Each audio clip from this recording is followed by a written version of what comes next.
Mereka berdua melakukan pesta seks setelah membunuh ibunya beserta adik perempuannya. Ini sadis lagi sih guys. Dan bagaimana cerita selanjutnya? Mari kita dengar ceritanya.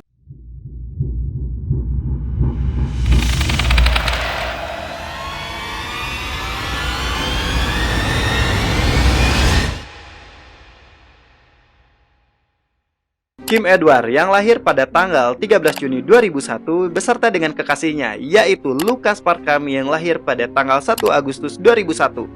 Ini couple goals di mana mereka menjadi psikopat guys. Dan mereka ini bertempat tinggal di Spalding, Lincolnshire, United Kingdom. Lagi-lagi di mana Inggris menjadi negara penyumbang psikopat lagi. Dan tahu gak sih guys, ternyata mereka berdua ini menjadi tersangka utama dalam pembunuhan tragis yang terjadi pada bulan April 2016. Bagaimana ceritanya atau inti dari ceritanya? Mari kita kenalan dulu dengan Kim Edward ini beserta keluarganya.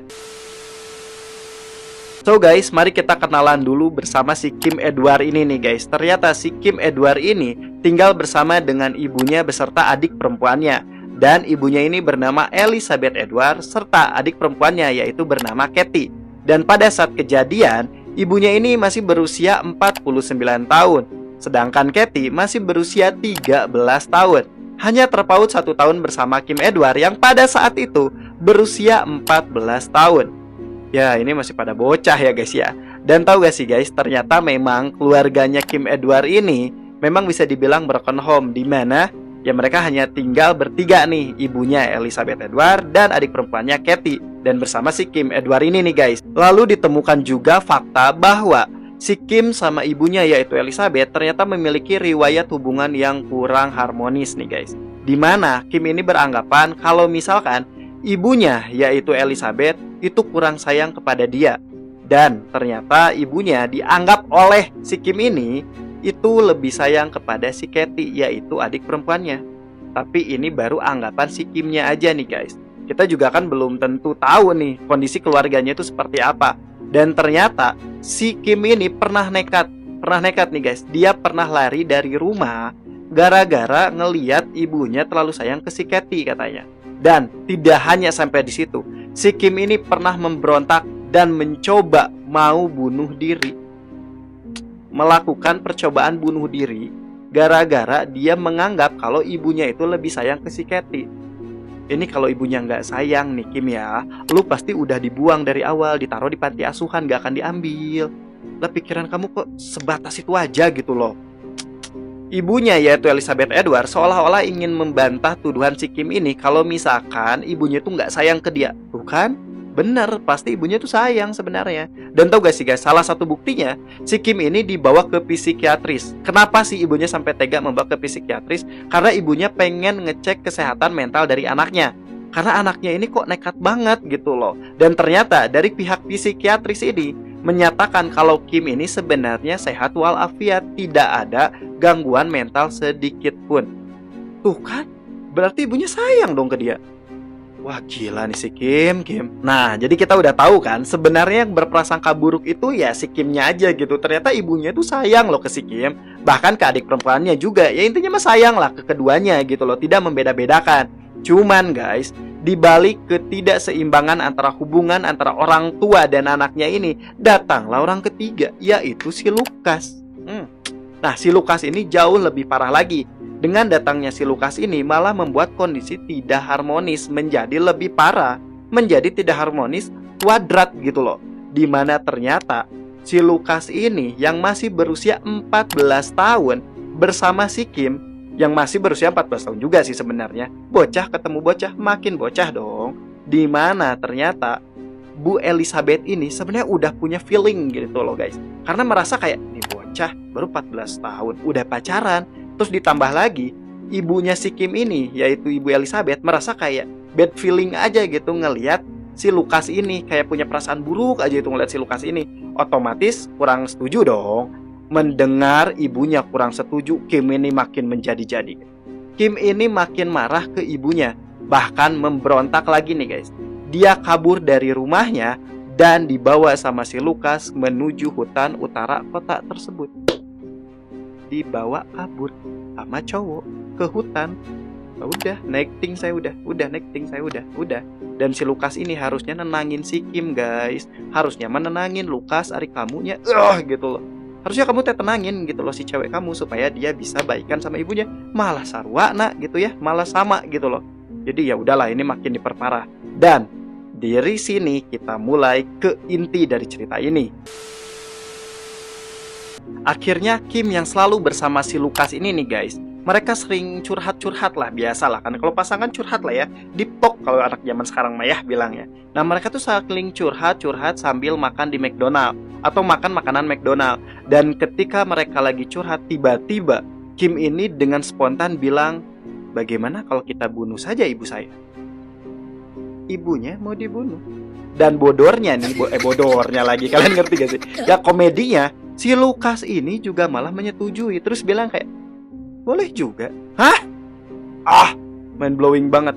Jadi tiba-tiba ya si Lukas sama si Kim ini pas lagi makan, tiba-tiba kepikiran buat ngebunuh ibunya. Kan anak kurang ajar ini.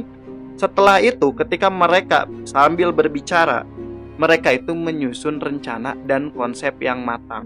Benar-benar nih konsepnya dibikin matang nih. Gimana nih cara ngebunuhnya, datangnya jam berapa. Mereka atur tuh. Benar-benar pembunuhan berencana. Dimana yang lagi direncanain untuk dibunuh adalah ibunya si Kim sendiri. Astagfirullah, Kim Eling loh Kim, ya Allah. Dan setelah itu nih guys, udah lama mereka langsung mengeksekusi konsep yang telah dibuat tadi nih guys. Dimana tepat pada malam hari bulan April 2016 tragedi ini terjadi nih guys. Tiba-tiba si Kim ini malam-malam itu diam di toilet atau di kamar mandi. Gini aja, diam aja gitu ya, nungguin. Dan ternyata dia membukakan jendela kamar mandi supaya si bebeknya ini nih, si Lukas ini datang lewat jendela kamar mandi pada malam hari. Ini udah niat banget sih. Datang pada malam hari. Dan ketika bebeknya ini datang, si Kim ini seneng dong. Wah, jadi nih gitu ya. Dan ternyata pas udah datang si bebek Lukasnya ini, si Kim ini langsung mengarahkannya ke dapur dulu. Kalian sudah nebak apa ke dapur? Betul. Dia mengambil pisau berukuran 20 cm. Agak panjang tuh pisau. Agak panjang gitu. Diambil segini nih, ya seginilah ya. Gak penting banget. Pokoknya seginilah ya, kira-kira. Diambil tuh si pisau tuh. Udah diambil si pisau ini, langsung tuh dia mulai mengeksekusi. Jadi yang mengeksekusi ini si Lukas ya guys ya. Yang mengeksekusi, ingat, si Lukas. Cuman otak pembunuhannya itu adalah si Kim. Ini dua nana berdosa lah pokoknya ya. Nah terus tiba-tiba nggak lama kemudian mereka langsung menghampiri kamar ibunya si Kim dengan membawa pisau. Dan disinilah terjadi di mana ibunya yaitu Elizabeth disekap dulu nih, mukanya disekap dulu nih pakai bantal. Sudah itu lehernya itu langsung ditusuk-tusuk sama si Lukas. Apakah ibunya diam? Tentu tidak. Ibunya sempat mencakar tangannya si Lukas ini nih, dicakar-cakar nih, yang memberikan perlawanan gitu loh. Dan ketika memberikan perlawanan ini, si Kim, tahu si Kim ngapain? Dia cuma di depan pintu ngelihat ibunya lagi dibantai. Dia diam aja gitu. Dia lagi diam, dia cuma diam dong. Gila emosi gua nih. Dia cuma diam aja gitu ngeliatin ibunya dibantai sama si Lukas, itu pacarnya sendiri. Ya memang otaknya bejat nih si Kim, parah anjir. Si Lukas juga bangke banget ya anak. Ya udah, sampai kayak gitu banget lah pokoknya. Dan tidak berhenti sampai di situ, dimana ketika ibunya telah tewas, mengalami luka tusukan berkali-kali di bagian tenggorokannya dan bagian tubuhnya. Aduh, ditambah lagi sama bantal gitu ya. Akhirnya terjadi lagi eksekusi kedua, dimana Katie yaitu adiknya juga dibantai. Dan yang lebih sedih adalah ketika si Katie ini meminta tolong, si Kim hanya dia menyaksikan si Katie ini dibantai oleh si Lukas. Nih Katie umurnya masih muda, 13 tahun, ya Allah. Parah, kesel banget nih sama mereka. Dan tidak berhenti sampai di situ nih guys. Selanjutnya si Lukas sama si Kim ini lebih parah nih guys. Dimana mereka malah mengadakan pesta berdua. Pesta dimana mereka melakukan hubungan intim setelah membunuh. Setelah membunuh, ini ibunya udah dibunuh. Adik perempuannya itu si Katie dibunuh sama si Kim juga kan. Si Kim ada di situ kan. Dan memang dia otaknya. Udah gitu, nih mereka berdua nih, si Lukas sama si Kim ini, dasar hati iblis ya. Mereka itu malah melakukan hubungan seks atau pesta seks karena telah berhasil membantai orang tua si Kim dan adik perempuannya. Dan mereka melakukannya di mana? Betul sekali, di ruang tengah rumah tersebut. Ini the real iblis lah gini guys. Setelah melakukan hubungan seks itu, udah puas nih, udah lemes kemarin ya. Kesel pokoknya mah. Tiba-tiba mereka langsung makan cake sama es krim. Apa cuman sekedar makan? Oh tentu tidak juga guys. Dan mereka langsung nonton film Twilight. Kalian tahu Twilight? Yang filmnya romantis itu. Ini film rekomendasi pokoknya seru. Beda-beda, ini lagi horor. Nah tiba-tiba setelah mereka nonton itu, yang biasa aja gitu, mereka nonton tanpa dosa, mereka makan, terus mereka melakukan hubungan seks juga. Ya enak aja lah gitu, mereka hidupnya kayak gitu. Dan dari sinilah titik baliknya terjadi lagi nih guys.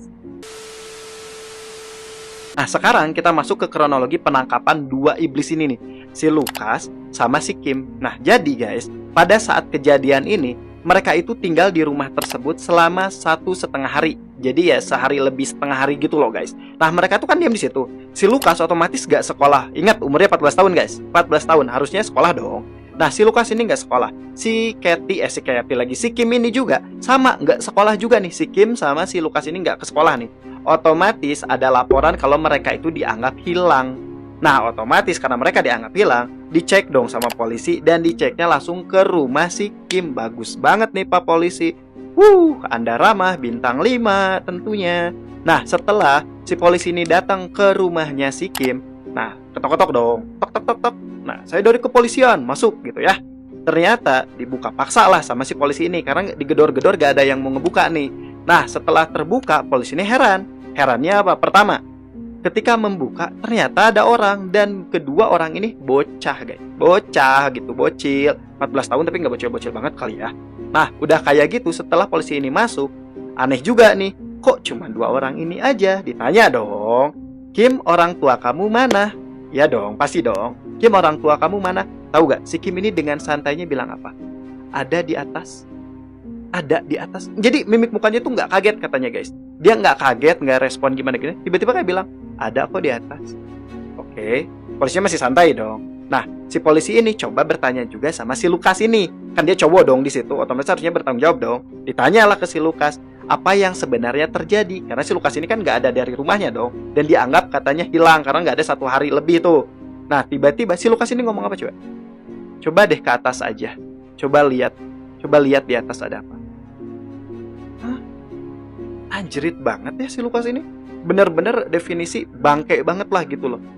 Udah maketus ditanya sama polisi. Aduh itu kalau gua jadi polisi udah gorok lah orang-orang begitu. Dan guys, ternyata Pak Polisnya langsung ngecek ke atas. Dan pada saat polisi yang ngecek ke atas, akhirnya memang ditemukan mayat dari Ibu Elizabeth beserta anak bungsunya yaitu Katie yang telah tewas mengenaskan. Ya Allah. Ya gak lama dari situ polisi langsung menangkap si Lukas sama si Kim. Langsung lari nih ke tengah rumah untuk menangkap si Lukas sama si Kim. Ketika ditangkap pun mereka diem aja gitu, kayak gak berdosa gitu. Oke, tangkap. Ini mereka the real psikopat. Ketika sudah mereka ditangkap nih guys, selanjutnya si Kim dan si Lukas ini kan langsung dibawa ke kantor polisi. Dan dibawa ke kantor polisi untuk diselidiki dong, ditanya-tanya gitu loh. Kenapa kamu membunuh ibu kamu? Kenapa kamu tega begini. Dan tahu gak sih guys, ternyata kalau si Lukas ini ya dengan muka tanpa dosa, dia mengaku itu semua. Iya, saya membunuh. Ya walaupun memang agak psikopat yang ngedengernya kayak cuek aja gitu. Iya, saya membunuh. Tapi si Kim ini sumpah kesel banget. Si Kim ini beralasan kalau dia sebenarnya tidak ada niatan untuk membunuh. Jadi dia nggak ngaku dulu nih. Oh bukan saya yang membunuh, itu perbuatan Lukas, itu bukan dari saya. Padahal otaknya dia kan. Kesel banget nih sama cewek-cewek begini, nggak mau mengakui gitu loh. Nah udah beres dari situ, ternyata si Kim ini malah bilang ke polisi kalau dia itu punya penyakit mental illness. Hey, mental illness gak begini, hey. Dan tiba-tiba polisi tidak kalah dong. Polisi langsung mendatangkan psikiater untuk membahas kasus ini bersama dan membujuk agar si Kim ini jujur. Jadi ya udah didatengin nih ahli nih ya. Ini ahli mental nih, datang buat nemenin si Kim. Ketika si psikiatris ini ngobrol dong sama si Kim ini, tiba-tiba ada satu kalimat yang bikin si psikiatris ini terheran-heran. Dimana ternyata si Kim ini malah bilang seperti ini nih guys, kata-katanya. Ya wajarlah ibu saya meninggal. Ya emang dia pantas buat meninggal. pantas buat meninggal guys. Pantas buat meninggal. Ini pantasnya dari mana? Hey Kim, Anda ya.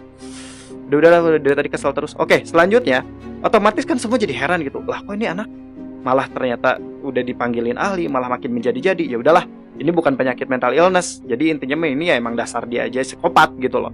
Dan dari sinilah fakta yang lebih mengejutkan terjadi, di mana pada saat persidangan, pada saat penyelidikan, itu kan banyak saksi-saksi yang terkait. Bahkan polisi juga ikut andil dalam menanya-nanya si perempuan ini nih, si Kim sama si Lukas. Dan ternyata keduanya memiliki kesamaan, di mana mereka berdua menjelaskan secara detail kasus pembunuhan ini. Akhirnya mengakui kan kasus pembunuhan ini dan menjelaskan secara detail bagaimana pembunuhannya, yang tadi ditusuk-tusuk, bagaimana tadi disekap kepala ibunya pakai bantal ini tuh, tapi tanpa adanya muka penyesalan. Jadi si Kim sama si Lukas ini gak ada muka penyesalan. Plus mereka menjelaskan itu dengan sikap dingin dan tatapan seperti biasa saja. Ini semua hakim dan lain sebagainya juga benar-benar ngeri, karena mereka benar-benar the real psikopat. Akhirnya karena mereka semua sudah sangat sebal dan kesel sama perlakuan si Kim sama si Lukas ini, mereka berdua dijatuhi hukuman minimal 17 tahun penjara. Alhamdulillah, harusnya seumur hidup, mati mereka, harusnya ya. Coba saya jadi hakimnya. Oke guys, itu aja untuk video kita kali ini ya. So guys, gimana untuk video kita kali ini? Jujur ya, ini kesel banget. Dari tadi saya banyak act out, bener-bener kayak kesel aja gitu. Emosi saya keluar sendiri aja gitu, karena natural banget. Karena saking kesalnya ketika mencari sumber-sumber atau fakta-fakta yang didapatkan. Ini kalau kalian baca artikelnya tuh banyak banget, dan bener-bener yang bacanya itu rata-rata semua kesel banget sama perlakuan si Lukas sama si Kim ini guys. Gila lah pokoknya. So guys, itu aja lah ya pokoknya mah. Gitu, pokoknya kesel pokoknya namanya. Nah, so guys, buat kalian yang suka dengan video-video kita kali ini, so jangan lupa di like dong. Dan jangan lupa juga untuk subscribe. Selanjutnya, yuk join juga sama beberapa sosial media yang saya punya juga. Mungkin itu saja untuk video kita kali ini. Kalau misalkan kalian punya inspirasi untuk kita membahas apa ke depannya, silahkan komen aja di kolom komentar di bawah. Dan so itu saja untuk video kita kali ini, and bye-bye.